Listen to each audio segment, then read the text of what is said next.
In today's video, I'm going to show you how you can convert a Microsoft Word document into a PDF. As I get into this video, smash a like button and let's get into it. Okay guys, so here I have a CV, a resume, that's been created in Microsoft Word. And what I want to do is I want to turn this into a PDF so that I can distribute it to, potential employers, right? So there's actually a couple of different ways that you can do this. I'm going to show you both and you can choose which one you prefer. So method number one is to head on over to the File area of Microsoft Word, give that a click. From here you can see that there is the ability to save as an Adobe PDF. Now if we give that a click, it's going to bring up your options here to essentially go ahead and save this. So I'm just going to go ahead and find my downloads area. I'm just going to go ahead and drop it in there and click on save. Okay, that's going to basically go ahead into the Adobe PDF maker, and it's going to convert the Word document that you see here into a PDF.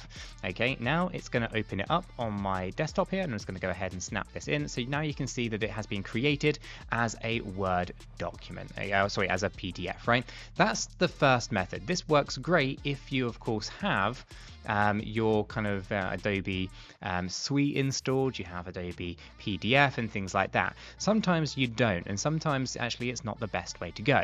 So the other way of doing this is to head back over to the File tab of the ribbon, go down to where it says Save As, give that a click on Browse at the bottom here, and then it's going to give you this dialog box. Okay, again, what we're going to do is we're going to navigate over to the Downloads area, and then from here you can see that it says a Save As type.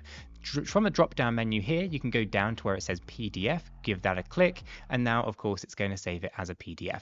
Now I've already got one on here, so I'm going to go ahead and just put a little V2 at the bottom and then click on save. Okay, now that's exported it as a PDF. And honestly guys, that is probably the most preferred way of doing it, because I do find that it's much faster and more efficient to go through the save as, the option 2, save as a PDF, rather than using the save as Adobe PDF. And so guys, it is honestly as easy as that to convert your Microsoft Word documents into a PDF. If you found this useful and informative, smash that like button for me guys, really do appreciate that. Helps me, helps you. And of course, if you want to stay up to date with all the latest and greatest and hints and tips, make sure to subscribe to the channel. Now, if you haven't done so already guys, you might want to check out that video right there. It's one you probably don't want to miss.